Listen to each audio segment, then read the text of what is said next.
আল্লাহ রাব্বুল আলামিন কুরআনুল কারীমের মধ্যে সুন্দর ভাষায় বলে দিয়েছেন, কুল্লু নাফসিন যায়িকাতুল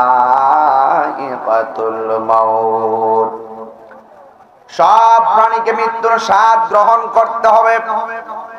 কেউ আগে যাবে, কেউ পড়ে যাবে, কেউ কাহারো মরণের কষ্টের ভাগ নিবে না, কেউ কাহারো কবরের কষ্টের ভাগ পৃথিবীর কেউ নিবে না। আরে বাবা, কি গরম লাগতেছে, কেমনে সহ্য করি? এর চাইতে হাজার গুণ গরম আমাদের জন্য অপেক্ষা করতেছে। এই জন্য যুবক ভাইরা আমার, এই কবরের ভিতরে শত শত বছর আপনি পড়ে থাকবেন, হাজার হাজার বছর মানুষ কবরে পড়ে আছে। সৃষ্টি লগ্নের পর থেকে এখনো মানুষ কবরে আছে না নাই? আমিও যদি চলে যাই, কিয়ামত পর্যন্ত আমি কবরের মধ্যে পড়ে থাকবো। আপনারা জবান খুলে গন, কবর কি আসল ঘর না নকল ঘর?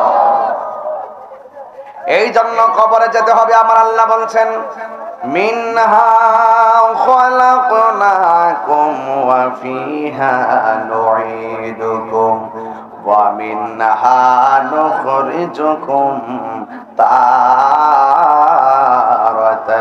উখরা। আল্লাহ রাব্বুল আলামিন এই মাটি থেকে আপনাকে উঠাবেন, এই মাটিতে চিরদিন পড়ে থাকবেন। কারণ এই কবর বড় সাংঘাতিক জায়গা। এই কবরের ভিতরে যারা গিয়েছে তারা আর কোনোদিন ফিরে আসতে পারে না। এ আব্বুরি, একবার খেয়াল করে দেখেন না, আপনি জমিনটার মালিক হয়েছেন পিতৃসূত্রে, আর আপনার বাবা জমিনটা পাইছে আপনার দাদার সূত্রে। কথা বলেন ঠিক কিনা? এই জন্য জমিনের জায়গায় জমি, বাড়ির জায়গায় বাড়ি, সব আপন আপন জায়গায় পড়ে থাকবে, কিন্তু আপনাকে পৃথিবী ছেড়ে চলে যেতে হবে। যুবক, সব নবীগণ নাফসি নাফসি বলবে, একমাত্র আমার নবী উম্মতি উম্মতি বলে কাঁদবে। কেন তাহিরি নবী নবী করে? কেন তাহিরি নবীর জন্য এত পাগল?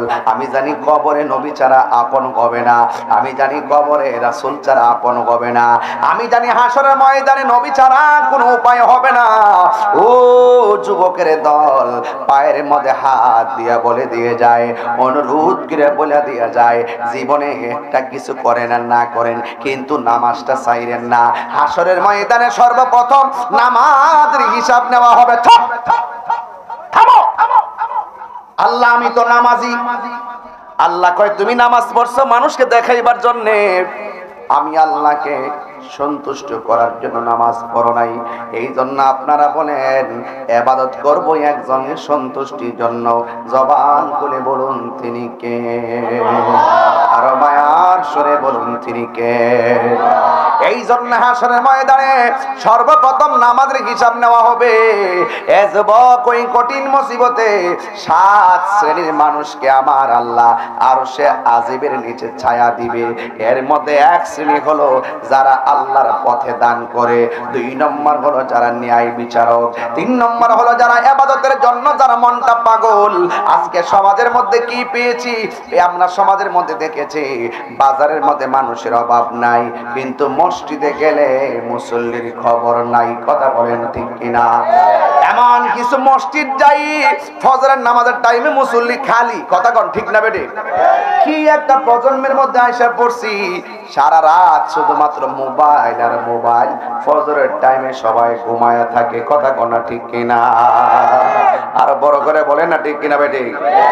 আপনারা বলেন তো, ওই নামাজ আমরা চাই কি চাই না? এই আওয়াজে মানি না, চাই কি চাই না? কিন্তু লোক দেখানো নামাজ পড়া যাবে? মানুষকে দেখাই না নামাজ পড়া যাবে? যদি দেখাই না নামাজ পড়েন, আমিলাতুন নাসিবাতুন তাসলা নারান হামিয়া, গাট্টি গাট্টি পরিমাণ আমল করার পরও দুজকে যাইব নবীর মহব্বত না থাকার কারণে। কথা বলেন ঠিক কিনা? কপালে দাগ ফালাইলে কাম হইতো না, কপালে দাগ ফালাইলে কাজ হবে না, যদি নবীর প্রতি মহব্বত না থাকে।